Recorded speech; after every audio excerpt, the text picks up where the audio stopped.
అధ్యక్ష పారామీటర్స్ అధ్యక్ష నేను సభ దృష్టికి తీసుకొస్తున్నా అధ్యక్ష. ఎవరిని వ్యక్తిగత విమర్శలేదు అధ్యక్ష. గతంలో ఇటు తెలంగాణ ప్రాంతానికి కొంత అన్యాయం జరిగింది. ఆ జరిగిన అన్యాయాన్ని సరిదిద్దడానికే తెలంగాణ తెచ్చుకున్నాము. దయచేసి అందరూ సహకరించవలసింది కానీ కోరడానికే ఈ విషయాన్ని ప్రస్తావిస్తున్న అధ్యక్ష. సరే పోలే అధ్యక్ష. ఇన్సూరెన్స్ విషయం చెప్పారు అధ్యక్ష. ఇన్సూరెన్స్ విషయంలో 2014 ఖరీఫ్లో అధ్యక్ష NAIS స్కీమ్ కింద 22,04,53,591 మంది రైతులకు ఇన్సూరెన్స్ క్లెయిమ్స్ వచ్చాయి అధ్యక్ష. అదేవిధంగా weather based crop insurance scheme kharif 2014 అధ్యక్ష 55,18,68,281 మందికి వచ్చినాయి అధ్యక్ష. ఇది గౌరవ సభ్యులు అడిగారు ఇన్సూరెన్స్ రాలేదు ఎవరికి ఇవ్వలేదని. అదే అధ్యక్ష 2015 ఖరీఫ్లో 3,30,000 మందికి NAIS స్కీమ్ కింద రావాలి అధ్యక్ష. అది పెండింగ్ మేము పంపించాం. ఇక్కడ కంపెనీలు పంపించాయి. గవర్నమెంట్ ఆఫ్ ఇండియా దగ్గర 395 కోట్లకు పెండింగ్ ఉంది అధ్యక్ష. కానీ అదే సంవత్సరం అధ్యక్ష ఖరీఫ్లో weather based crop insurance scheme కింద 64 కోట్లు వచ్చినాయి అధ్యక్ష. 82,000 ఫార్మర్స్కి వచ్చినాయి అధ్యక్ష. అదేవిధంగా అధ్యక్ష 14-15లో కూడా ఖరీఫ్లో 10,91,000 మంది ప్రీమియం కడితే అధ్యక్ష 1,91,000 మందికి 141 కోట్లు వచ్చినాయి అధ్యక్ష. 15-16 అధ్యక్ష 13,20,000 మందికి ఇన్సూరెన్స్ ప్రీమియం కడితే అధ్యక్ష 4,10,000 మందికి 304 కోట్లు వచ్చినాయి అధ్యక్ష. ఈ సంవత్సరము కేంద్రం తీసుకున్నటువంటి మంచి నిర్ణయం వల్ల ప్రధానమంత్రి ఫసల్ బీమా యోజన అనేటువంటి స్కీమ్ తీసుకోవడం వల్ల అందులో కొన్ని ఉండొచ్చు లోపాలు అయినప్పటికీ మన శాసనసభ శాసన మండలి సిఫారసు చేసిన దానికి మనమే చేసాం దేశంలో. ఫార్మర్ యాజ్ ఏ యూనిట్గా దేనికి ఫార్మర్ అధ్యక్ష తెలంగాణ ప్రాంతంలో వడగళ్ల వాన ఎక్కువ పడతాయి అధ్యక్ష. అకాల వర్షాలు పడతాయి అధ్యక్ష. మనం కోసిన తర్వాత ఆరబెట్టేటప్పుడు వర్షం పడి తడిచిపోతాయి అధ్యక్ష.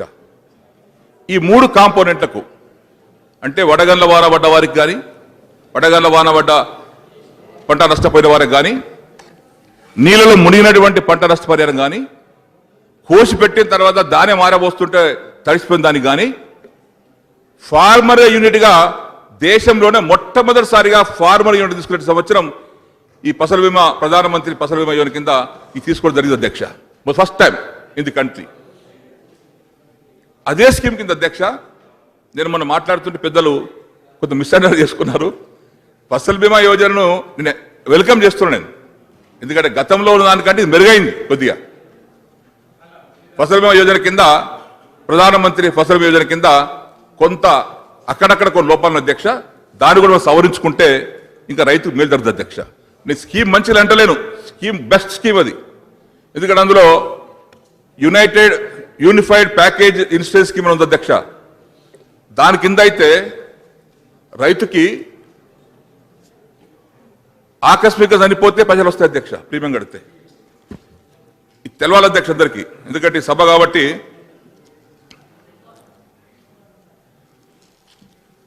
అధ్యక్ష ఎంతమంది స్కీమ్ అధ్యక్ష లాస్ ఆఫ్ లైఫ్ ప్రీమియం 330. దాని కింద నేచురల్ డెత్ అయితే 18 ఏజ్ నుంచి 70 ఏజ్ వరకు 2 lakhs వస్తుంది అధ్యక్ష. అదే యాక్సిడెంటల్ డెత్ అయితే ప్రీమియం ఓన్లీ 12 అధ్యక్ష, ఓన్లీ 12. దాని కింద చనిపోతే 2 లక్షలు, 2 కాళ్ళు 2 చేతులు 2 కళ్ళు పోతే 2 లక్షలు, 1 కాలు 1 చేతి 1 లక్ష అధ్యక్ష. తర్వాత స్టూడెంట్ సేఫ్టీ అధ్యక్ష. ఆ కుటుంబంలో తల్లి కానీ తండ్రి కానీ చనిపోతే ప్రీమియం ఓన్లీ 75 కడితే ఆ యొక్క స్టూడెంట్ పేర 50,000 రూపాయలు ఫిక్స్డ్ డిపాజిట్ చేస్తారు అధ్యక్ష. అదేవిధంగా హౌస్ హోల్డ్ అధ్యక్ష ఏదైనా ప్రకృతి వైపరీత్యాలు ఇల్లు నష్టపోతే 50,000, ఇంట్లో సామాన్ నష్టపోతే 20,000 అధ్యక్ష. దానికి ప్రీమియం ఓన్లీ 40 రూపీస్ అధ్యక్ష, ఓన్లీ 40. అగ్రికల్చర్ ఇంప్లిమెంట్స్ మోటార్ గిటర్ కాలిపోతే దానికి కూడా రిపేర్ కోసము డబ్బులు ఇస్తారు అధ్యక్ష. ట్రాక్టర్కు 2730 ప్రీమియం అధ్యక్ష సంవత్సరానికి. దానికి నష్టపరిహారం నష్టమైన రీతి పట్టిస్తారు అధ్యక్ష. ఈ విధంగా గవర్నమెంట్ ఆఫ్ ఇండియా ప్రతి రాష్ట్రానికి ఒక్క జిల్లాకి ఇచ్చింది అధ్యక్ష పైలట్ స్కీమ్గా.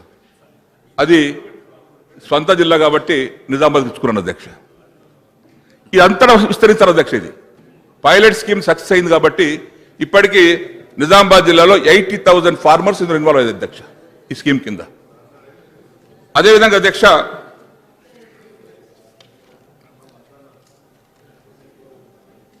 ఇందులో కొన్ని రొసుగులున్నా ప్రధానమంత్రి ఫసల్ బీమా యోజన హావానికి తగ్గటువంటి స్కీమ్ అధ్యక్ష. ఆ లొసుగులు కొద్దిగా ఉంటాయి. దాటి మనం అందరం కలిసిపోయి కేంద్రంలోకి వెళ్ళి రైతుకు ఏ విధంగా అనుకూలం ఉంటే మనం కట్టినటువంటి ప్రీమియం కట్టినటువంటి వారికి ఏ విధంగా లబ్ధి చేకూరుతుందో ఆ ప్రయత్నం చేద్దాం అధ్యక్ష. అధ్యక్ష పెద్దలు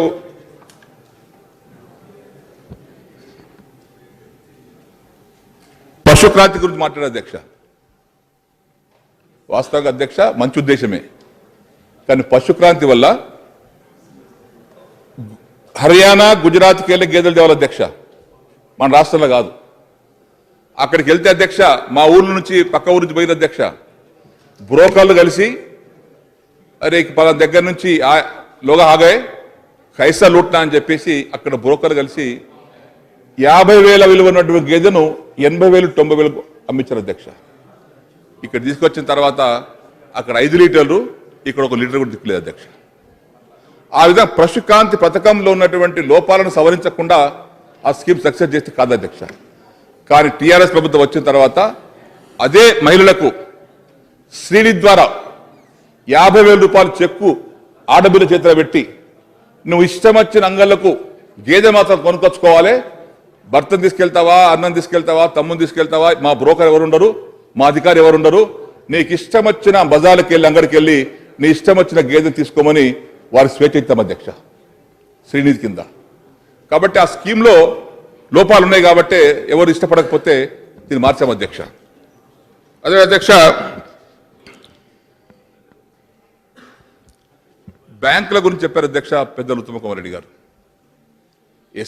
ఎస్ఎల్బిసి మీటింగ్ కానీ district level bankers committee meeting కానీ అధ్యక్ష మీరున్నప్పుడు కానీ మేమున్నప్పుడు కానీ అక్కడ అధ్యక్షత వహించాల్సింది లీడ్ బ్యాంకు అధికారులు అధ్యక్షత వహిస్తారు అధ్యక్ష. నేను మా ఫైనాన్స్ మినిస్టర్ గారు చాలాసార్లు మీటింగ్కి వెళ్ళాము అధ్యక్ష. అయితే కొన్ని విషయాలు మాత్రం చెప్తాను అధ్యక్ష. ఈ క్రాప్ లోన్లో ప్రత్యక్షంగా మేము ఇది మాటి కంటే అధ్యక్ష ఈ ఉత్తరం జియో 69 ఇచ్చాము అధ్యక్ష. ఇందులో ఏముంది అధ్యక్ష? I will read only 2 sentences. దయచేసి క్లారిఫికేషన్ మళ్ళీ ఇస్తాను నేను. A certificate of loan waiver in Annexure F shall also be issued by the bank branch to each farmer whose outstanding loan has been waived. The amount of loan waiver shall be consolidated bank-wise for the entire state. అధ్యక్ష దానికోసమని అధ్యక్ష ఎన్ఎక్సర్ F తయారు చేసాం అధ్యక్ష. ఈ ఎన్ఎక్సర్ F ద్వారా bank manage సంతకంతో Pocharam Srinivasa Reddy గారు నీకు 1/4 కట్టేప్పటికీ నీకు ఉన్నటువంటి అవుట్ స్టాండింగ్ ఎంత అవుతుందో మా దగ్గర మొత్తం మాఫీ చేసినామని సర్టిఫికేట్ ఇచ్చాం అధ్యక్ష. అమలైతే అధ్యక్ష వినండి అధ్యక్ష వినండి, తర్వాత మాట్లాడండి మీరు, తర్వాత మాట్లాడండి మీరు. నేను డిస్టర్బ్ చేయలేదు జీవన్ రెడ్డి గారు, నేను మాట్లా డిస్టర్బ్ చేయలేదు. తర్వాత మాట్లాడండి, మీరు తర్వాత మాట్లాడండి అధ్యక్ష. జీవన్ రెడ్డి గారు అధ్యక్ష తర్వాత అధ్యక్ష జీవన్ రెడ్డి గారు అధ్యక్ష చిన్నారెడ్డి గారు కూర్చోండి. తర్వాత అధ్యక్ష ఇంకో విషయం అధ్యక్ష, ఆల్ ది బ్యాంక్స్ అధ్యక్ష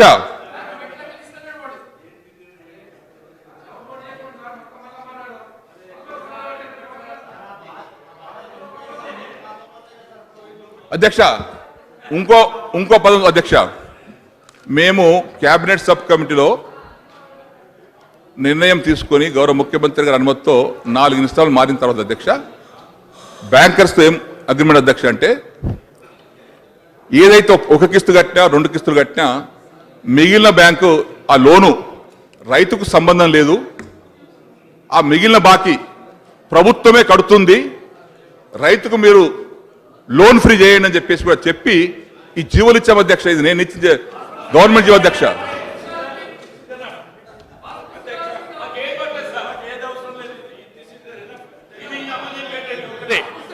అధ్యక్ష, ఈ ఒక్క విషయాన్ని అమలు చేయించడం కానీ లేక అమలు జరుగుతున్న విషయాన్ని కానీ సభకు నివేదించండి. మిగతా అన్ని కూడా సంతృప్తి పడ్డామని మేము భావిస్తాం అధ్యక్ష.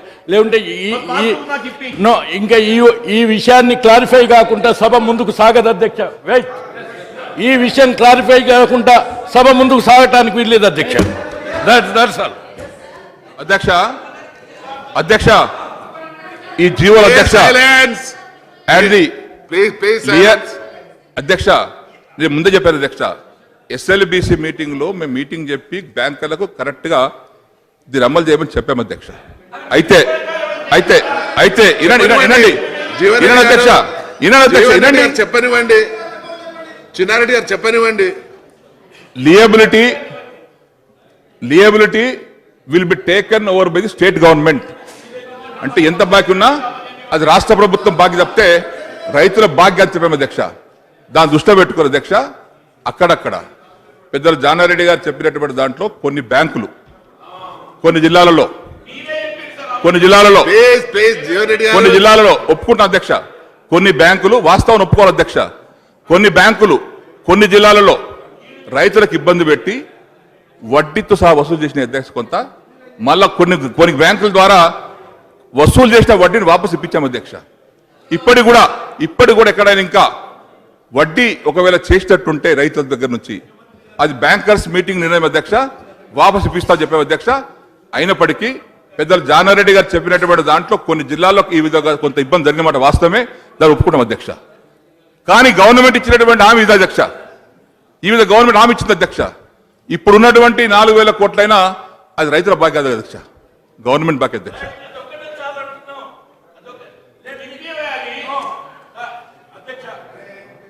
ప్లీజ్ అధ్యక్ష, దయచేసి మీరు ముఖ్యమంత్రి గారి ఛాంబర్లో ఉంటే వారు వచ్చి ఈ విషయాన్ని ఇందులో కూడా రాసినారు అధ్యక్ష. ఇక మేము ఎందుకు అడగకుండా వదిలేద్దాం అనుకున్నాం, కానీ ఏమి రాసినారంటే మేము బ్యాంకులకు రాసినాం, ఇక ఏదైతే ఉన్నదో మిగిలిపోయిన బ్యాలెన్స్ ఆ 4,000 కోట్లు మొత్తం ప్రభుత్వమే ఇస్తుంది, గ్యారంటీ ఇస్తుంది, మీరు రైతులను అడగవద్దు, మాఫీ చేసేసేయండి అని చెప్పి రాసేసినాము అన్నారు. ఈ రాసేస్తే అమలు అవుతుందా, ఇది అమలు చేయిస్తారా, ఇది ఒక్కటి మాకు ఎన్నాళ్ళలో ఇది మాకు కాదు, 1 మినిట్, మాకు కాదు రైతాంగానికి ఇది తెలియపరిస్తే ఈ ప్రభుత్వాన్ని అభినందిస్తారు, మేమందరం సంతోషంగా ఉంటాం, ఇంత వాదోపవాదాలు అవసరం లేదని చెప్పి ఈ ఒక్క విషయానికి వెంటనే ప్రభుత్వం ముఖ్యమంత్రి గారు వచ్చి ఈ విషయాన్ని క్లారిఫై చేయమనండి, ఆయన క్లారిఫై చేయమనండి. ఏది అవసరం లేదు అధ్యక్ష. ఒక్క నిమిషం, పెద్దలు జానారెడ్డి గారు చెప్పింది అధ్యక్ష, ఏదైతే 4,000 కోట్ల రూపాయలు బాకీ 4th ఇన్స్టాల్మెంట్ ఏదైతే ఉందో అది ప్రభుత్వం బాధ్యత తీసుకుని రైతాంగానికి ఇబ్బంది లేకుండా వారి లోన్స్ రెన్యువల్ చేసే విధంగా ప్రభుత్వం చర్యలు తీసుకుంటుంది అధ్యక్ష. అధ్యక్ష అదే అధ్యక్ష. అధ్యక్ష అధ్యక్ష రెండో అధ్యక్ష. అధ్యక్ష అధ్యక్ష ప్లీజ్ సైలెన్స్. హోమ్ మినిస్టర్ గారు ప్లీజ్ సైలెన్స్.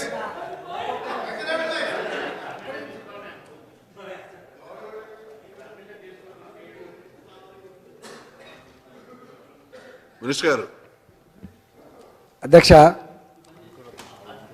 దీని మొదటి నుంచి ఈ మీటింగ్ అటెండ్ అయింది నేనే అధ్యక్ష, బ్యాంకర్స్ మీటింగ్కి.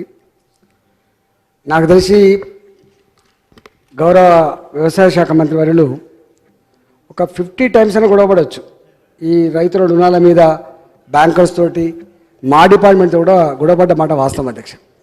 అంటే అగ్రికల్చర్ మినిస్టర్ గారు రైతాంగం పక్షాన్ని ఎంత కొట్టాడో నాకెరక బ్యాంకర్స్ కనుక కొన్ని సందర్భాల్లో బ్యాంకర్స్ అయితే అసలు మంత్రులు అప్రిషియేట్ చేసిపోవాలి బ్యాంకుల యొక్క నిర్ణయాలు బ్యాంకులను, కానీ మీరు ప్రతిపక్షాల లెక్క మళ్ళీ విమర్శిస్తున్నారు సార్ అని కూడా సందర్భం ఉంది సార్ అధ్యక్ష. దీని రెండు విషయాలు అధ్యక్ష. బ్యాంకర్స్ మాకు డబ్బు వచ్చినాక మాత్రమే మీరు రుణం ఇస్తామని చెప్పి పేచి పెట్టిన అధ్యక్ష. పెడితే మేము ఆనాడన్న మాట ఏంటంటే, అయ్యా ఒక రాష్ట్ర ప్రభుత్వం ముందుకొచ్చి 17,000 కోట్ల రూపాయలు పే చేస్తామని చెప్పిన తర్వాత ఒక ప్రైవేట్ లిమిటెడ్ కంపెనీ లాగా ఒక వ్యక్తిలాగా మీరు ఇట్లా ప్రశ్నించడం అనేది తగదిది. బ్యాంక్స్ మీ జాగిరి మాత్రమే కాదు, బ్యాంక్స్ ప్రజల సొమ్ము అనే విషయం మర్చిపోకండి. ఎవరెవరికో లక్షల కోట్ల రూపాయలు ఇస్తున్నప్పుడు 1,000 కోట్ల రూపాయలు రైతాంగానికి ఇవ్వడంలో మీకు ఎందుకు చేతులు రావట్లేదని చెప్పి నిలదీశాం అధ్యక్ష. పోచారం శ్రీనివాసరెడ్డి గారు గవర్నీలు వారు నేను నిలదీశాం అధ్యక్ష. రెండోది కూడా అధ్యక్ష, అప్పుడు ఫస్ట్ టైం మళ్ళీ గుర్తు చేస్తున్నారు, అంతే మళ్ళీ పాడిందే చెప్పడం అని కాకుండా గుర్తు చేస్తున్నారు అధ్యక్ష. ఆ రోజు జరిగిన అగ్రిమెంట్ ఏంటంటే బ్యాంకర్స్కి 25% పే చేసిన తర్వాత 50% లోన్ ఇస్తా అని చెప్పారు అధ్యక్ష. అగ్రిమెంట్ బ్యాంకర్స్ ఇంప్లిమెంట్ అవుతుందా లేదా, ఎంత మేరకు అవుతుంది అది వారు చెప్తారు అధ్యక్ష. 25% పే చేసిన తర్వాత 50% రుణాన్ని ఇవ్వాలి అధ్యక్ష. సపోజ్ 25,000 రూపాయలు మనం పే చేస్తే 50,000 రూపాయలు ఇవ్వాలి. 50,000 రూపాయలు పే చేస్తే 1,00,000 రూపాయలు ఇవ్వాలి అధ్యక్ష. ఆఫ్టర్ దట్ అంటే 2 ఇన్స్టాల్మెంట్ పే చేసిన తర్వాత రైతాంగానికి మళ్ళీ పాత పద్ధతుల్లో లోన్ ఇవ్వాలనేది కూడా మా అగ్రిమెంట్ అధ్యక్ష. మీరు అన్నట్టుగా తప్పకుండా కొన్ని బ్యాంకులలో ఎందుకో ద్వేషం ఉన్న వాళ్ళు కావచ్చు, కొన్ని బ్యాంకులలో సహకారం అందించిన వాళ్ళు కావచ్చు, కొన్ని బ్యాంకులలో కొంత వాళ్ళ బ్యాంకులే సహకరించకపోవచ్చు, కొద్దిగా ఇబ్బంది జరిగినమాట వాస్తవం. కానీ ఇవాళ తప్పకుండా ఇప్పటికీ తెలంగాణ ప్రభుత్వం అనుకున్నట్టుగా 3 ఇన్స్టాల్మెంట్ ఇప్పటికే పే చేసాం అధ్యక్ష. 4వ ఇన్స్టాల్మెంట్ కూడా తప్పకుండా పే చేసి రైతాంగానికి ఏ హామీ అయితే ఇచ్చినామో, రైతాంగానికి ఏ సహాయ శాఖలు అందించాలని చెప్పి తెలంగాణ ప్రభుత్వం కోరుకుందో తూచా తప్పకుండా అమలు చేస్తామని చెప్పి ఈ సందర్భంగా మనవి చేస్తాను అధ్యక్ష.